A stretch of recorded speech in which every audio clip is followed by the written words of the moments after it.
अस्सलाम वालेकुम। मेरा नाम है हारिस शाहिद। आप देख रहे हैं मेरा official YouTube channel travel tips with Haris Shahid. उम्मीद करता हूँ आप सब खैरियत से होंगे, ठीक ठाक होंगे।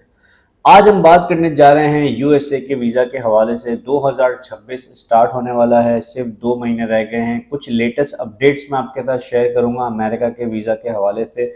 2025 में काफ़ी ज़्यादा चेंजेस आई जब से डोनाल्ड ट्रंप की हुकूमत आई। मास डिपोटेशन का इन्होंने ऐलान कर दिया था डोनाल्ड ट्रंप साहब ने, जिस वजह से बहुत सारे जो है वो तारीके वतन जो है वो खबर आ रही थी कि भाई अमेरिका छोड़ के आ रहे हैं पाकिस्तान। वहाँ पर जो है वो इलीगली लोग रहते हैं, उनके लिए काम करना मुश्किल हो गया। लोग चुपते फिर रहे हैं जो है वो डिफरेंट रीजन्स में। अगर हम बात करें टेक्सास की, न्यूयॉर्क में, कहीं पर भी हमारे भी काफ़ी ज़्यादा कॉन्टेक्स्ट है जो हमें यही पता चल रहा था कि भाई लोग चुप चुप कर काम कर रहे हैं।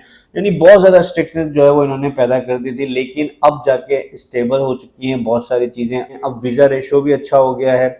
जैसे कि न्यू ईयर करीब आ रहा है और एक बहुत ही बड़ा इवेंट अमेरिका में होने जा रहा है, फीफा वर्ल्ड कप 2026 का, जो कि मैक्सिको, अमेरिका और कनाडा में जो है वो इसके मैचेस होने वाले हैं। जिस तरीके से T20 के मैचेस हुए थे मेलबर्न में, काफ़ी ज़्यादा लोगों ने वीज़ा अप्लाई किए थे और वीज़ा लोगों के अप्रूव हुए थे, क्योंकि एक जेन्युइन रीज़न है। ये याद रखें, कोई भी आप जब बड़ा कंट्री का वीज़ा अप्लाई करते हैं तो आपके पास कोई ना कोई जेन्युइन रीज़न होना चाहिए उस कंट्री का वीज़ा हासिल करने के लिए। तो वीज़ा ऑफिसर को सेटिस्फाई करना बहुत ज़रूरी होता है कि आपका इंटेंशन क्या है, आप अमेरिका क्यों जाना चाहते हैं। टूरिज्म के लिए अगर आप जाना चाहते हैं तो फिर आपकी ट्रैवल हिस्ट्री स्ट्रांग होनी चाहिए। अगर आप टूरिज्म के लिए डायरेक्टली अमेरिका जाना चाहते हैं तो उससे पहले फिर आप यूरोप गए होंगे, या इससे पहले आप जो है वो यूके गए होंगे, या इससे पहले आपने जो है वो फॉरेस्ट के ट्रैवल किया होगा, जिसमें मलेशिया, सिंगापुर, थाईलैंड ये कंट्रीज आती हैं। अगर आप फ्रेश पासपोर्ट पे अमेरिका का वीज़ा हासिल करना चाहते हैं तो आपके पास जेन्युइन रीज़न होना चाहिए।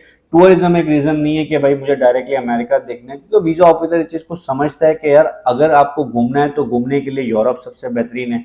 यूरोप आप चले जाएं, अगर आपको शेंजन वीज़ा मिल जाता है तो आपको जो है 26 ममालिक के वीज़ा फ्री हो जाते हैं।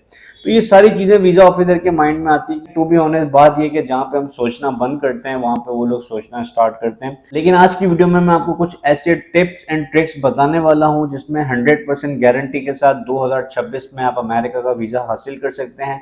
मैं विजिट वीज़ा की बात कर रहा हूँ, टूरिज्म वीज़ा की बात कर रहा हूँ, B1 B2 की बात कर रहा हूँ। सबसे पहले मैं आपको एक चीज़ बता दूँ कि 2026 में जो वर्ल्ड कप होने जा रहे हैं, फीफा वर्ल्ड कप 2026, इसको आप एक रीजन बना के वीज़ा अप्लाई कर सकते हैं।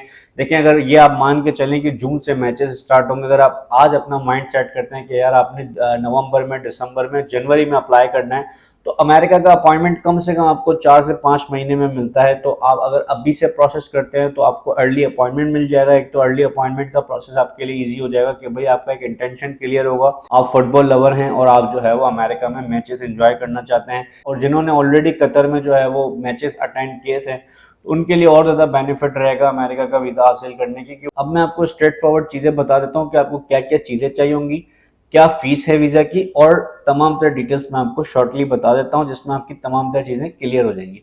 पहली बात यह है कि देखिए, अमेरिका के लिए कोई डॉक्यूमेंट्स आपको नहीं चाहिए होते, ना आपको बैंक स्टेटमेंट चाहिए, ना आपको कोई अदर डॉक्यूमेंट चाहिए। सिंपल DS-160 फॉर्म होता है जो आपको फिलअप करना होता है। आपको सारी चीज़ें, अपनी इन्फॉर्मेशन इनपुट करनी होती है कि आप क्या जॉब करते हैं, आप क्या बिजनेस करते हैं, आप कितने दिन के लिए अमेरिका जाना चाह रहे हैं, कहाँ जाएंगे, क्यों जाएंगे, कैसे जाएंगे, ईच एंड एवरीथिंग, आपकी सैलरी क्या है, आपकी इनकम क्या है, सोशल मीडिया के लिंक्स, हर चीज़ आपने DS-160 फॉर्म में लिखनी है।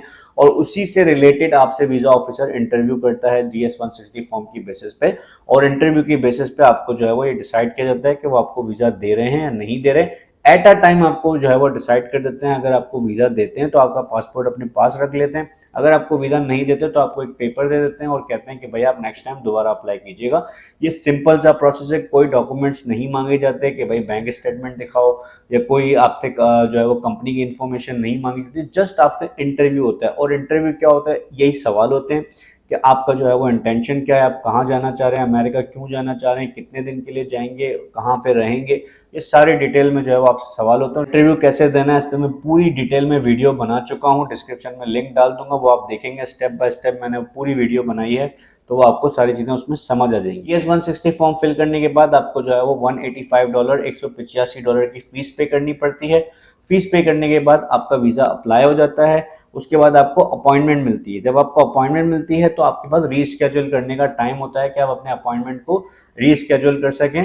तो इस तरीके से आपका वीज़ा प्रोसेस हो जाता है। जिस दिन आपका अपॉइंटमेंट होता है उस दिन जाके आपको इंटरव्यू देना होता है, और इंटरव्यू में डिसाइड होता है कि आपको वीज़ा देना है या नहीं देना।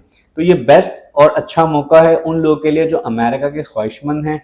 देखिए एक चीज़ मैं आपको बता दूं, फीफा वर्ल्ड कप की टिकट्स भी इस वक्त ऑनलाइन अवेलेबल हैं। जो टिकट लेकर जाता है तो वो और ज़्यादा प्रूव हो जाता है कि भाई मेरे पास तो एक्चुअल में टिकट भी अवेलेबल है, मैं फीफा वर्ल्ड कप 2026 अटेंड करने जा रहा हूँ, मेरा इंटेंशन क्लियर है।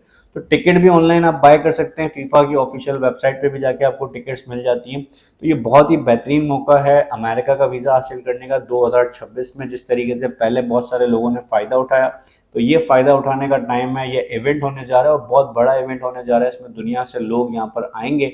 फीफा जो फुटबॉल लवर हैं उनके लिए बहुत ज़्यादा बेनिफिशियल है। और अगर आपके पास थोड़ी बहुत ट्रैवल हिस्ट्री है, आपके पासपोर्ट पे कुछ वीज़ा ऑलरेडी लगे हुए हैं, तो आपके लिए और ज़्यादा बेनिफिट है। और अगर तो बिल्कुल ही फ्रेश पासपोर्ट है, थोड़ा सा मुश्किल है लेकिन नामुमकिन नहीं है, अप्लाई कर सकते हैं, ट्राई कर सकते हैं। ज़्यादा से ज़्यादा आपकी $185 की फीस वेस्ट होगी, लेकिन अगर बाय चांस दोस्तों वीज़ा लग जाता है तो आपके पासपोर्ट की एक वैल्यू बन जाती है। दुनिया का कोई भी कंट्री अमेरिका के वीज़ा के बाद आपको इजीली वीज़ा प्रोवाइड कर देता है।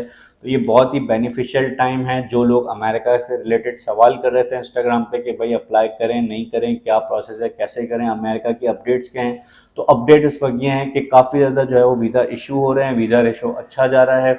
लेकिन फिर मैं आपको इन दी एंड यही बोलूँगा कि प्रोफाइल पर डिपेंड करता है। आपकी प्रोफाइल भी अच्छी होनी चाहिए। आपकी अगर इनकम अच्छी है, आप जॉब कर रहे हैं या बिजनेस कर रहे हैं, तो इनकम आपको अच्छी दिखानी पड़ती है।